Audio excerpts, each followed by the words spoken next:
Robert racks 14 September 1736లో తల్లి Mary Drew తండ్రి రైక్స్కు ఇంగ్లాండ్లోని గ్లౌకెస్టర్ అనే ప్రాంతంలో జన్మించాడు.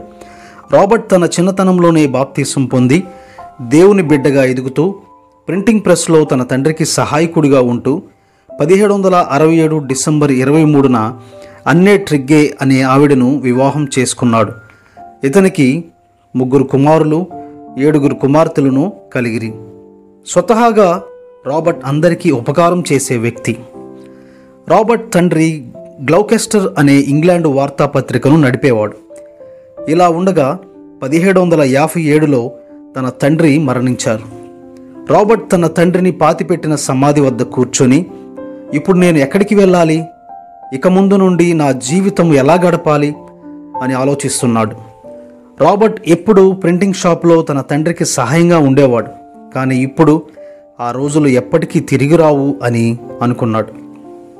రాబర్ట్ దుఃఖంతో ఆ స్థలాన్ని వదిలి నేరుగా ప్రింటింగ్ షాప్ వద్దకు వెళ్ళి తన తండ్రి చివరిసారిగా 1757లో ముద్రించిన గ్లౌకెస్టర్ వార్తాపత్రికను తీశాడు.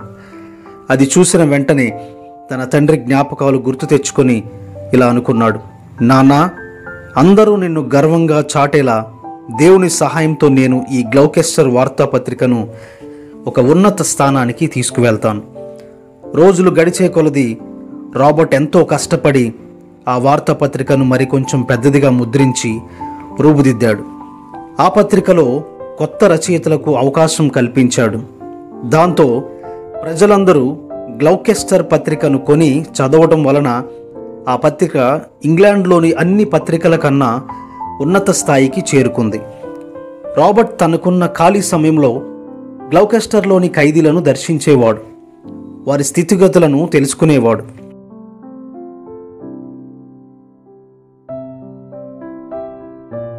ఇంగ్లాండులో తెల్ల బానిసలు.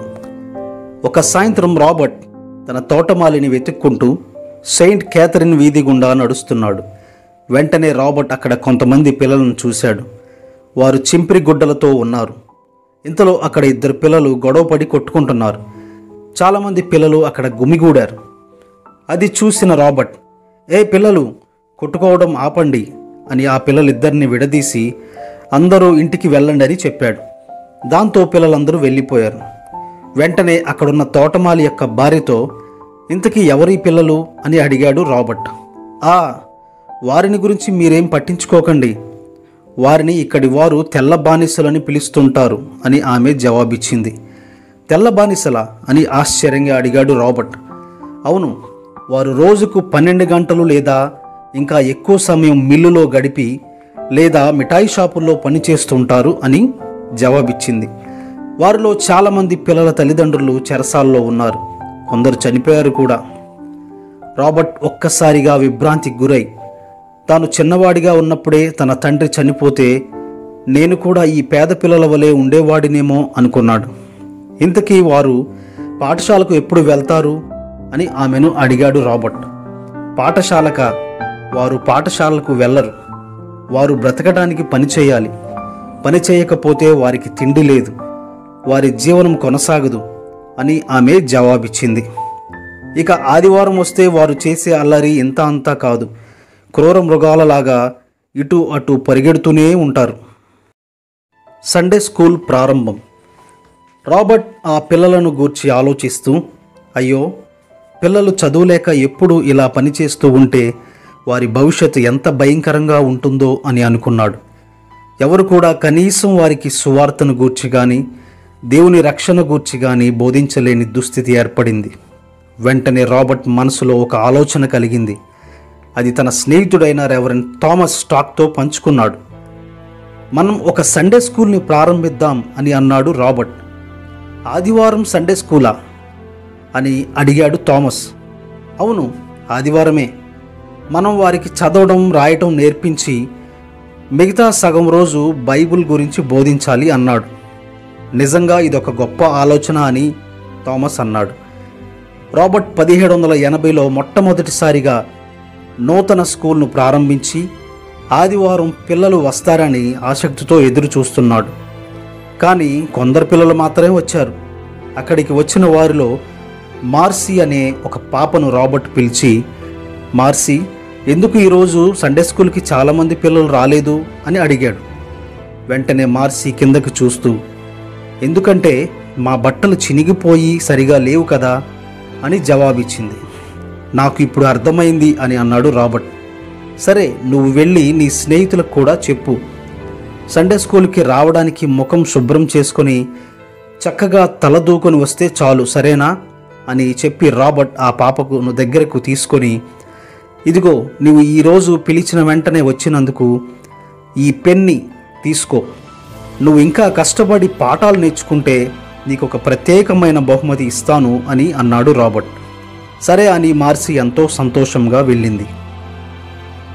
సండే స్కూల్ నేరాలు చేయకుండా ఆపింది. రాబర్ట్ మరియు థామస్ ప్రారంభించిన సండే స్కూల్లో 6 నుంచి 14 సంవత్సరాల పిల్లలు రావడం ప్రారంభించారు. పిల్లలు ఇదివరకులాగా దొంగతనాలు, కొట్టుకోవడం లేదని అక్కడ పోలీసులు రాబర్ట్తో చెప్పారు. సండే స్కూల్ అభివృద్ధి బాటలో విజయవంతంగా కొనసాగడానికి రాబర్ట్ 3 సంవత్సరాలు పనిచేశాడు. తక్కువ సమయంలోనే ఇంగ్లాండ్లోని అనేక ప్రాంతాల్లో 4000 సండే స్కూల్స్ ప్రారంభించబడ్డాయి. రాబర్ట్ సండే స్కూల్ పిల్లల కోసం కథల పుస్తకాలు, చదువుకునే పుస్తకాలు, స్పెల్లింగ్ పుస్తకాలు, బైబిల్ స్టడీ పుస్తకాలు ఇలా ఎన్నో ముద్రించాడు. దేవుని సహాయంతో ఎంతో శ్రమించి పిల్లలను దేవుని మార్గంలోనికి నడిపించగలిగాడు. రాబర్ట్ చేస్తున్న పరిచర్య ఎంతగా వ్యాప్తి చెందిందంటే ఆనాటి ఇంగ్లాండ్ దేశపు ప్రధానే రాబర్ట్ను అభినందించడానికి తన యొద్దకు వచ్చెను. ఇలా తాను పిల్లల నిమిత్తం ఎన్నో సేవలు చేసి 1811 ఏప్రిల్ 5వ తేదీన ప్రభు పిలుపునందుకున్నాడు.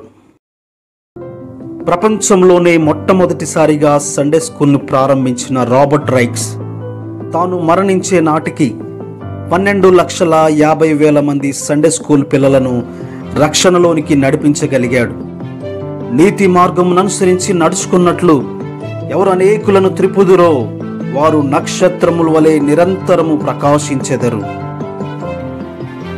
చూశారు కదా, దేవుని పని నిమిత్తం రాబర్ట్ రైక్స్ చేసిన సేవా కృషి ఫలితమే ఈనాడు సండే స్కూల్స్ ప్రపంచవ్యాప్తంగా ఉద్భవించినాయి.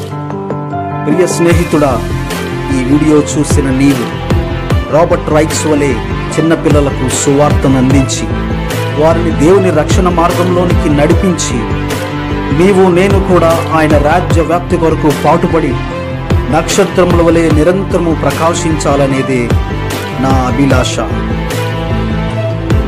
క్రీస్తునందు మీ ప్రియ సహోదరుడు, చిల్డ్రన్ ఎవాంజలిస్ట్ ఇందుపల్లి రాజేష్.